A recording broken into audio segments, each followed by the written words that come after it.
स्वस्थ भारत के आज के जीवंत कार्यक्रम में आप सभी का बहुत बहुत स्वागत है। नमस्कार। लगातार हम कोविड-19 के बारे में आपको जानकारी देते आ रहे हैं और बहुत सारी बातें हम सब ने समझी भी हैं, लेकिन बहुत सारी बातें नहीं भी समझी हैं। ऐसा हम इसलिए कह रहे हैं कि इन दिनों फिर हम देख रहे हैं कि कोरोना पॉजिटिव की संख्या जो है वो बढ़ती जा रही है, संक्रमण का खतरा जो है वो बढ़ता जा रहा है। आखिर क्या लापरवाहियां हमसे हो जा रही हैं, क्या हमें करना चाहिए और क्या नहीं करना चाहिए, इन सब बातों को फिर से हम आपको आज याद दिलाने की कोशिश करेंगे। हो सकता है कि कुछ नई बातें भी सामने आए जो आपको जानना बहुत ज़रूरी है। आपने वैक्सीनेशन का डोज जो है वो पूरा लिया है या नहीं लिया है, या कितना ज़रूरी है, बूस्टर डोज की भी बात अब सामने आ गई है। इस पर हम चर्चा करेंगे। और आपको बता दें, जैसा हम सभी जानते हैं, मंकी पॉक्स ये भी एक नाम आपने सुना होगा, लेकिन इसके भी कुछ केस अब यहाँ दिखाई देने लगे हैं। उस पर भी हम थोड़ी सी चर्चा ज़रूर करेंगे ताकि आप जानकार रहें और ख़ुद को इन सब रोगों से लड़ने के लिए अपने आप को तैयार कर सकें। आपको बता दें, आज विशेषज्ञ के रूप में हमारे साथ डॉक्टर मनोज कुमार हैं, जो कि माइक्रोबायोलॉजी डिपार्टमेंट में प्रोफेसर डॉक्टर के रूप में कार्यरत हैं और साथ ही साथ डीन एग्जामिनेशन भी हैं। सर, बहुत बड़ी भूमिका निभा रहे हैं आप। बहुत बहुत स्वागत है आपका। नमस्कार सर। सर, ये जो संख्या बढ़ रही है, कहीं ना कहीं हमसे लापरवाहियां हो रही है, क्या कहना चाहेंगे आप इस पर? लापरवाहियां हमारे देश में इतने ज्यादा पॉपुलेशन है या हमारे राज्य में इतने ज्यादा क्राउडेड पॉपुलेशन है, तो लापरवाहियां तो होंगी, लेकिन उसके साथ में आपको बचाव के लिए भी तैयार रहना पड़ेगा। बचाव का तरीका एक ही है कि अगर आप किसी भी आदमी को अगर कोई खांसी, सर्दी, बुखार या इस तरह के कोरोना, सभी आदमी अब कोरोना से अवगत हैं जी। कोरोना में क्या होता है और किस तरह से इसका फैलाव होता है, किस तरह से हम रोकथाम कर सकते हैं, सबको पता है। बात क्या है कि आदमी जैसे किसी को सर्दी, खांसी, बुखार हो तो सभी आदमी पहले सोचते हैं कि हमें तो कुछ नहीं होगा जी। ये जो दिग्भ्रमित करने वाली चीजें हैं कि हमें कुछ नहीं होगा, दूसरे किसी को कुछ होगा, इसकी वजह से क्या होता है कि वो जांच नहीं कराते हैं। और जांच जब नहीं कराएंगे तो क्या होगा कि नॉर्मल जितने भी अपने कम्युनिटी के आदमी हैं, परिवार के आदमी उसके साथ में रहेंगे, तो क्या होगा कि हो सकता है कि वो कोरोना का केस हो। बिल्कुल। और होगा कोरोना का केस तो दूसरे को भी कोरोना होने का चांसेस है। अभी तक ये पता, अगर इस तरह से हम लापरवाहियां बरतेंगे, जांच नहीं कराएंगे, क्योंकि जांच की संख्या अभी काफी कम है, लेकिन पॉजिटिविटी रेट जो जांच जितने हो रहे हैं उसमें काफी ज्यादा है। मतलब जांच कम हो रहे हैं, लेकिन उसमें भी अनुपात जो है वो ज्यादा मिल रहा है। अगर सभी लोग जांच कराएंगे तो हो सकता है संख्या बढ़ जाए कि बढ़े जी। रियल पिक्चर आएगा। अभी रियल पिक्चर हमारे पास नहीं है, क्योंकि संख्या काफी कम है, कलेक्शन भी काफी कम है, जिसकी वजह से हम रियल पिक्चर पर नहीं जा पा रहे हैं। लेकिन जो ट्रेंड दिखता है कि 5% से लेकर के 30% से भी ज्यादा तक सैंपल के हिसाब से पॉजिटिविटी रेट रहता है। जैसे हम रिम्स का सैंपल कलेक्शन करते हैं या रांची का सैंपल कलेक्शन करते हैं, उसमें पॉजिटिव रेट काफी ज्यादा है एज कम्पेयर टू दूसरे जो जिले हैं, जैसे लातेहार का या पलामू का या कहीं और का सैंपल आता है, उसमें संख्या कम है। लेकिन हमारे जो जहाँ पे शहरी क्षेत्र है वहाँ का सैंपल में पॉजिटिव रेट है, तो बचाव ही एक उपचार है हमारे लिए। बिल्कुल। अगर किसी को इस तरह का चीज होता है, साइन सिम्टम आता है, सबको पता है कोरोना में क्या होता है, तो आप जरूर जांच कराएं। जांच कराने की सुविधा मुफ्त में उपलब्ध है, सरकार के द्वारा कराई गई है। और जांच कराएंगे, हो सकता है कि उसके अगर पॉजिटिव आते हैं तो अपने आप को आइसोलेट कर लें, कुछ भी नहीं। अगर कोई सिम्टम, सीवियरिटी का सिम्टम आता है तो अपने जो निजी बगल के जो अस्पताल हैं, सरकारी हैं, वहां आप जरूर दिखाइए। हो सकता है सीवियर अगर होते हैं तो उनका इलाज उसी तरीके से जो डॉक्टर्स बताएंगे उस तरह से करेंगे। बिल्कुल। मतलब कहीं ना कहीं अगर हम जांच नहीं कराएंगे तो क्या होगा कि बहुत सारे केस बढ़ेंगे अंदर हिडन रूप में। अगर उसमें म्यूटेशन होता है, सीवियरिटी आता है, तो फिर हम पब्लिक ही उसमें ग्रसित होंगे, हमारे ही परिजन के जान जाएंगे। जी, सेकेंड वेव में देखा कि कितने आदमी बिल्कुल बहुत लोग दुनिया को छोड़ दिए जी। हो गया, यंग आदमी को हुआ। तो इस तरह से जो थर्ड वेव हुआ, थर्ड वेव में कम केस आया, फिर फोर्थ वेव की बात कर रहे हैं जी। जो फोर्थ वेव ही कहेंगे इसको जी। अभी जो फिर से संख्या बढ़ रही है जी, फोर्थ वेव ही कहेंगे। कुछ एरिया में थर्ड वेव कहते हैं, लेकिन इसको फोर्थ वेव के रूप में मानिए कि बीच में थर्ड वेव आया था जो कि माइल्ड रूप से बहुत ज़्यादा केस नहीं बढ़ा। लेकिन नहीं बढ़ने का कारण क्या है कि हो सकता है कि जो हमने वैक्सीन लिया है तो वैक्सीनेशन की वजह से सीवियरिटी अभी नहीं आ रहा है जी। और हमारा अनुरोध सबों से है कि जो बूस्टर डोज अभी नहीं लिए हैं, जो सरकार के द्वारा व्यवस्था किया गया है वैक्सीन लेने का, सभी लोग वैक्सीन लें ताकि जो सीवियरिटी होता है वो सीवियरिटी से हम बच सकें। और कोरोना होता भी है तो हम सीवियर नहीं होंगे, कम से कम हमारी जो यंग आदमी किसी का देहांत हो गया, किसी का अकाल मौत हो गया, उससे हम बच सकते हैं। जी। बिल्कुल, मतलब कुल बात ये सबसे बड़ी बात सामने आ रही है सर कि जांच कराना बहुत ज़रूरी है और लक्षण हम जानते हैं और थोड़ा सा भी अगर इस तरह का लगे तो हमें जांच से भागना नहीं है। जांच हो जाने के बाद एक बार बिल्कुल ये स्पष्ट हो जाती है स्थिति कि हमें आइसोलेट होकर रहना है ताकि ये संक्रमण जो है वो फैले नहीं, इसकी संख्या जो है वो बढ़े नहीं। सर अभी आपने बूस्टर डोज की बात की, बूस्टर डोज को लेकर भी कुछ बहुत सारे सवाल हैं कि जैसे वैक्सीनेशन में जिन्होंने 2 डोज ले लिया है वो वैक्सीन तो कई तरह के लोगों ने ली, तो सेम वैक्सीन लेनी है या फिर कितना अंतराल होना चाहिए या फिर अभी मुफ्त में है या पैसे लग रहे हैं, इस पर थोड़ी सी अच्छे से आप बताइए। वैक्सीन मुफ्त में सरकार के द्वारा दी जा रही है और जिनको जो वैक्सीन पहले लगा है उसी का बूस्टर डोज मिल रहा है। इसलिए परेशान होने की आवश्यकता नहीं है कि वैक्सीन अभी हमें दूसरी तरह की लेनी है। जो जिस तरह के डबल वैक्सीन जिन्होंने जो वैक्सीन लिया है, चाहे कोवैक्सीन लिया है या कोविशील्ड लिया है या कोई अन्य लिया है, तो वैक्सीन उनको उसी के हिसाब से लेना है। आप अपने जहाँ जहाँ एरियाज हैं उस एरियाज में जाइए, या आप हो सकता है कि आप बिहार से आए हुए होंगे तो आपको एक तो वैक्सीनेशन का सर्टिफिकेट मिला हुआ होगा, तो उस वैक्सीनेशन का सर्टिफिकेट में आपका नंबर है डाला हुआ है, आप उसको लेकर के वैक्सीन सेंटर पर जाएंगे।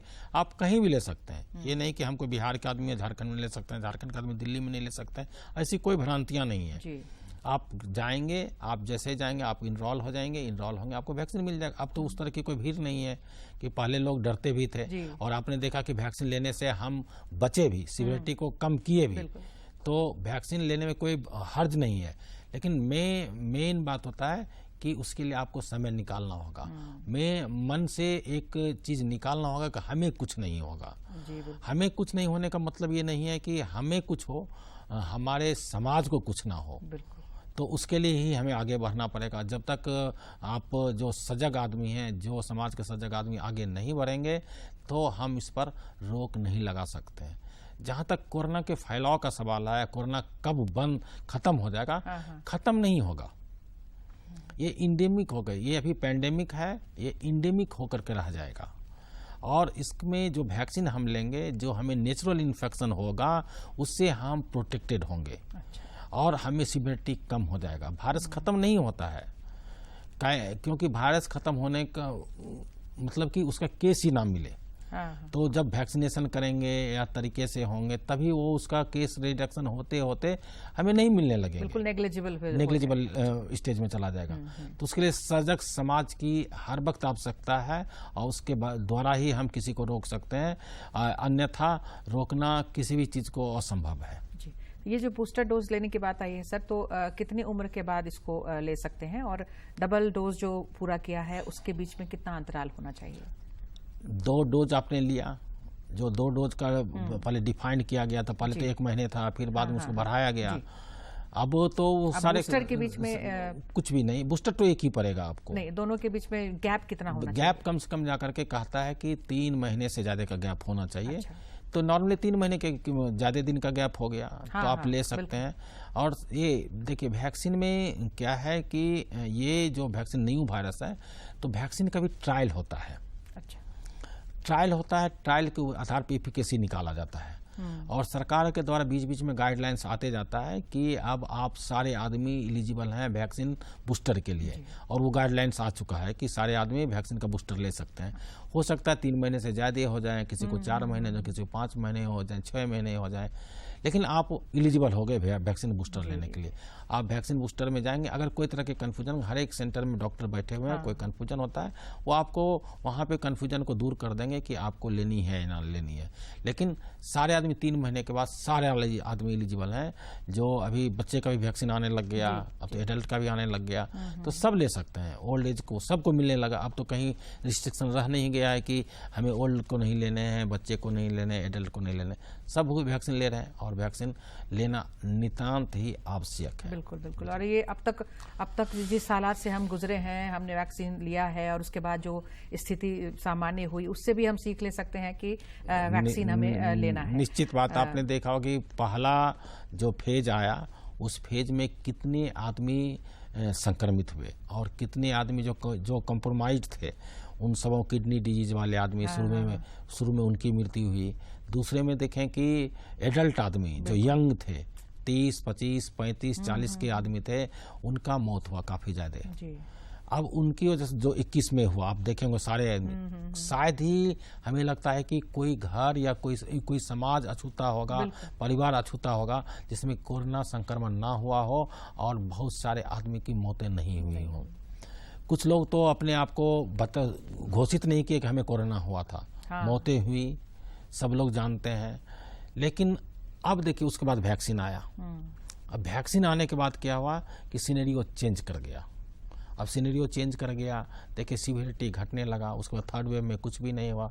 अभी जो थर्ड वेव या फोर्थ वेव जो भी बोलेंगे आप, देखिए सीवियरिटी अभी तक, केसेज हम परसेंटेज बता रहे हैं आपको, लेकिन जो परसेंटेज में जो दर होता है सीवियरिटी का, जो मौत का दर होता है, वो काफ़ी कम है। और ये 2 ही तरीके से हुआ है, या तो नेचुरल इन्फेक्शन आपको हुआ है या तो दूसरा वैक्सीन हुआ है। और तो इसलिए वैक्सीन को आप जो चल रहा है प्रोग्राम, उस वैक्सीन प्रोग्राम पर आप जरूर सेंटर पर जाएं और वैक्सीन लगवाएं, ताकि हम इस सीवियरिटी को कम कर सकें। बिल्कुल। और धीरे धीरे बिल्कुल हम जो उम्मीद कर रहे हैं केस ना मिले तो बराबर हो जाए, तब हम वैक्सीन को पा सकते हैं। तो ये मिला जुला प्रयास है और उसी का जो परिणाम है वो हमें मिलेगा। तो वैक्सीनेशन जरूर करवाना है, जांच जरूर करवाना है। तो थोड़ी सी चर्चा हम मंकी पॉक्स पर भी करेंगे, हमने अपने दर्शकों से वादा भी किया है। लेकिन उससे पहले एक सवाल और जो लोगों के मन में है कि अगर हमने वैक्सीनेशन ले लिया है तो मास्क की अनिवार्यता खत्म हो गई। सर, आपने भी देखा होगा रास्ते पर या कहीं भी भीड़ भाड़ में मास्क पहनना लोगों ने छोड़ दिया है, क्या कहना चाहेंगे? मास्क के बारे में बहुत सारी भ्रांतियां हैं। मास्क किस तरह से पहनना है ये भी इम्पोर्टेंट चीज है।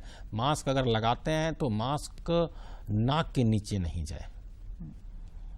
अगर आप कॉटन का मास्क लेते हैं या N95 लेते हैं या ट्रिपल लेयर का मास्क, सर्जिकल मास्क लेते हैं, वो पहनिए तो तरीके से पहनिए, अन्यथा आप ना पहनिए। मेरे कहने का मतलब ये है कि उसको प्रॉपर यूज होना चाहिए। और कोशिश जरूर करें कि जहां हम भीड़ में जाएं या किसी आदमी को देखें कि सर्दी खांसी है, पता नहीं है, तो वैसे कंडीशन में आप जरूर मास्क का इस्तेमाल करें। क्लोज एरिया में मास्क का इस्तेमाल जरूर करें, ताकि आपको जो वायरस का लोड अंदर जाएगा जो वो कम जाएगा, जिससे कि आप जो वैक्सीन लिए हैं या नेचुरल इन्फेक्शन है तो हो सकता है कि आप में उस तरह का इन्फेक्शन डेवलप ना करे। सो वैक्सीन की ये कहते हैं मास्क की आवश्यकता अभी भी है, लेकिन उसको पहने तो तरीके से पहने। ये नहीं कि एक मास्क है लगातार महीनों भर पहने जा रहे हैं, तो क्या होगा, ये भी आपके लिए खराब की चीज है। उसके अंदर में वायरस है, उसके अंदर में बैक्टीरिया, फिर पहन लेंगे पता चलेगा फिर से हमको सर्दी खांसी हो गया। इसलिए आपने कहा कि मास्क पहने तो ठीक तरह से, वरना ना पहनने से बात बराबर ही है कि अगर आपने नाक से नीचे रखा है तो बात, या फिर गंदा मास्क या रेगुलर यूज कर रहे हैं कि मास्क, तो भी आपको फिर हानि होने वाली है। जी। तो मास्क पहनना है। और मास्क पहनने के लिए मास्क पहनने से एक और चीज देखिए कि दूसरे बीमारी भी आपको रेस्पिरेटरी डिजीज से जो होने वाले हैं उसकी भी संख्या घटेगी। जैसे आप ट्यूबरकुलोसिस है, या आपको हो सकता है कि चिकन पॉक्स हो, मिजिल्स हो, मम्स हो, जिस तरह का चीज होता है जो रेस्पिरेटरी ट्रैक्ट से होता है, उसकी भी संख्या घटेगी। एक और इम्पोर्टेंट चीज है कि बहुत सारे आदमी को डस्ट से एलर्जी है। और अभी आप देखेंगे कि शहर में रहने वाले आदमी को डस्ट पोल्यूशन काफी ज्यादा है बहुत सारे शहर में। ठीक, सरकार प्रयास कर रही है कि जो उत्सर्जन जो वाले जो BS कुछ भारत स्टेट करके प्रदूषण फैलाने वाले जो भी गाड़ियां हैं उनका संख्या कम हो, लेकिन तब पर भी प्रदूषण तो है। तो उनसे जो एलर्जी होता है उसकी वो एलर्जी की संख्या भी काफ़ी घटी है। तो मास्क का इस्तेमाल से अन्य फायदे भी हैं और हम उम्मीद करेंगे कि हमारे जो सजग जागरूक नागरिक हैं वो इस्तेमाल जरूर करेंगे। बिल्कुल बिल्कुल, आपकी बात ज़रूर मानेंगे लोग।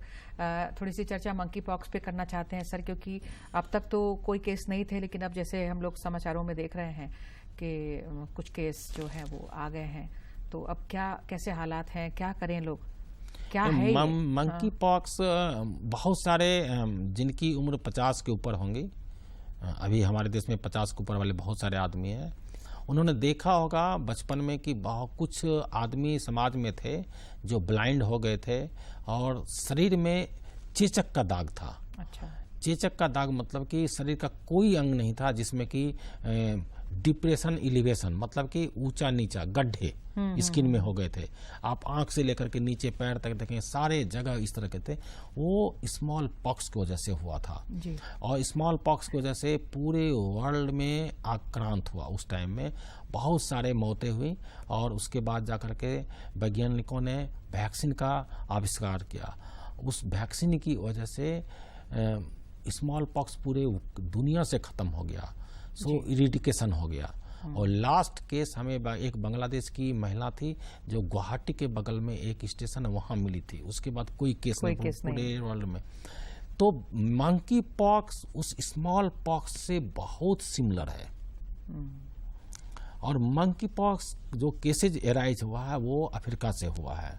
वहां के बाद यूरोप में गया है, कुछ सऊदी अरब में आए, और हमारे देश में अभी रिसेंट में पता चला है कि केरल में पहले एक केस थे, दूसरे केस के बारे में कहा जा रहा है कि, लेकिन प्रूवन नहीं, मतलब कि कंफर्मेटिव अभी नहीं, हाँ। लेकिन शायद कहा जा रहा है कि दूसरा केस भी पॉजिटिव है।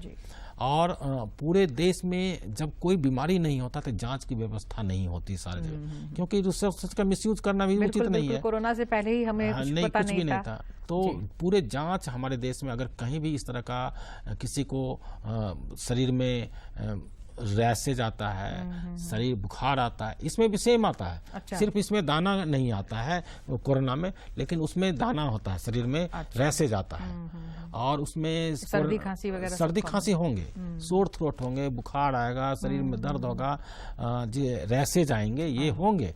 अगर इस तरह का कोई इंसिडेंस किसी को मिलता है तो जरूर आप हिस्ट्री के साथ, हिस्ट्री मतलब कि हमारे देश में अभी तक कोई प्रूवन केस नहीं था पहले, लेकिन अभी जैसे प्रूवन हुआ तो आप जरूर निजी जो ये कहते हैं सरकारी जो डॉक्टर्स हैं उनको आप जरूर कंसल्ट कीजिए और बताइए। हो सकता है कि हम लोग उसका सैंपल कलेक्शन करें और सैंपल कलेक्शन करके उसको हमारे पूरे देश में एक ही जगह है व्यवस्था भी जाँच करने की, वो NIV पुणे। अच्छा। और वो हमारी जिम्मेवारी है कि हम सैंपल, जैसे आप झारखंड में कहीं भी हो तो या तो आप सरकारी से कंसल्ट कीजिए, वो हमारे यहाँ भेजेंगे, रिम्स भेजेंगे, या जमशेदपुर MGM जाएंगे, जहाँ भी जाएंगे जिस तरह के वैक्सीन ये सैंपल कलेक्शन करने की व्यवस्था है, वो सैंपल कलेक्शन करके और हम कंफर्म कराने के लिए कि मंकी पॉक्स है या ना, उसके लिए हम NIV पुणे भेजेंगे। इसमें एक लोग कहा, अभी तक जितने भी साक्ष्य आए हैं, कहता है कि सीवियरिटी कम है। अच्छा। लेकिन किसी भी वायरस में सीवियरिटी कहना बड़ा मुश्किल होता है कि कब सीवियर होता है, और पॉपुलेशन जो ह्यूज है हमारे यहाँ इसकी, और ट्रेवलिंग भी काफ़ी ज़्यादा है, इसकी वजह से जब होने लगता है तो पता नहीं चलता। अब देखिए कोरोना कहाँ था, चाइना में था। हाँ।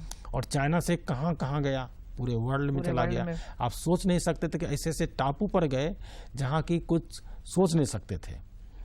तो आप मंकी पॉक्स के बारे में सिर्फ आपको सजग रहना है, और कोरोना ने सबको सिखा दिया सजग रहने के लिए। अगर इस तरह की कुछ चीज़ें आती हैं तो ज़रूर चिकित्सक से कंसल्ट कीजिए। हो सकता है कि उसको हम लोग जांच करें, और जांच करें, अगर नहीं होगा तो कोई दिक्कत की बात नहीं है।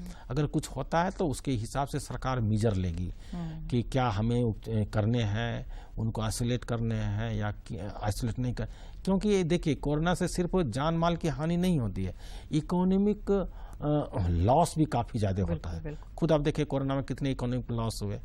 तो किसी बीमारी से इस तरह का चीजें होता है तो उसमें सरकार को हम लोग अवेयर करेंगे। अगर इस तरह की कुछ चीजें मिलती हैं, अभी कुछ भी नहीं है, लेकिन सजग रहने की आवश्यकता है। बिल्कुल। तो ये जो जैसे जैसे कोरोना में हम लोग कहते हैं, अभी भी कहते हैं कि जैसे बाहर से कोई आ रहा है, जो ट्रैवलिंग की बात आपने की है, तो लक्षण दिखाई दे या ना दे, एहतियातन एक बार हमें जांच करा लेनी चाहिए अगर हम बाहर से आ रहे हैं, या अपने आप को आइसोलेट कर लेना है। तो ऐसा कुछ भी कर सकते हैं, क्योंकि ट्रैवलिंग तो सर फॉरेन कंट्री हो या देश में हो, कि बुखार, सर्दी, खांसी लक्षण दिखने के बाद, लक्षण दिखने के बाद, अन्यथा नहीं तो सारे आदमी को जो एयर में ट्रेवलिंग करते हैं या तो वैक्सीनेटेड रहते हैं या तो उनको जाकर के टेस्ट करा के ही भेजा जाता है। तो चांसेस कम हो गया है पहले के कंपेयर में, क्योंकि जब तक आपको जांच नहीं होगा, रिसेंट का जांच, तो आपको विदेश जाने का इजाजत नहीं होगा, काहे कि अपने अपने देश ने गाइडलाइंस जारी कर दिया है। सो कोरोना का चांसेस कम गया है। कोरोना का सिर्फ हमारे देश में ही कहीं हिडन केस है, उसी से फैल रहा है। हाँ। इसको हम मान के चलते हैं। लेकिन जो मंकी पॉक्स है या कुछ भी है, अलग तरह का चीज दिखता है, तो पता नहीं चलता शुरू में। जब घर आते हैं, रास्ते में आते हैं, अगर इस तरह का कहीं साइन सिम्टम लगता है, किसी को रैसेज है, तो उस पर बिल्कुल जागरूक होने की, जागरूक तो हम नागरिक हो ही गए हैं। पहले जागरूक नहीं थे, लेकिन कोरोना ने सबको सिखा दिया जागरूक रहने के लिए। तो जागरूक हैं और तुरंत इन्फॉर्म करें। हो सकता है इन्फॉर्मेशन से हेल्थ टीम जो होता है सजग होगी और उसका प्रॉपर समुचित जांच होगा और इलाज जो होता है कॉम्प्लिकेशन था, उससे हम बच सकते हैं। बिल्कुल बिल्कुल। ये एक नई बीमारी फिर नज़र आ रही है जो दुनिया में अभी एंटर किया है और देश में भी एंटर कर गया है एक केस। तो फिर भी ये बढ़े ना, इसके लिए हमें बिल्कुल जानकार होना बहुत ज़रूरी है, सतर्क होना बहुत ज़रूरी है, देखिए जागरूक होना बहुत ज़रूरी है। देखिए कि कोरोना का भी पहला केस केरल में ही आया था। हाँ। और पहले 3 केस आए, लोग सोचे कि कंट्रोल कर लेंगे। चाइना में क्या था, कंट्रोल हो रहा था धीरे धीरे करके, फिर बढ़ा। लेकिन आप देखिए धीरे धीरे इतने ज्यादा केसेज बढ़ गए, लोगों ने उम्मीद नहीं किया था और सारे आदमी मजबूत थे, सोचते थे कि हमें कुछ नहीं होगा।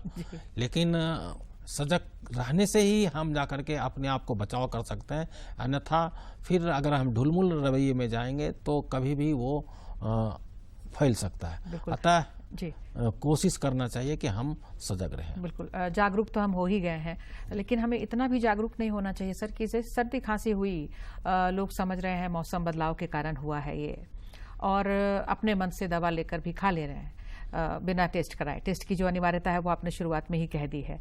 तो ठीक है, बदलाव का ये मौसम है, सर्दी खांसी बुखार जो है वो आम है, लेकिन जो लोग खुद से ही ये समझ ले रहे हैं कि अगर कोरोना भी होगा तो दवा ले लेते हैं, सर्दी होगी तो भी दवा ले लेते हैं, ऐसे लोगों को क्या कहेंगे?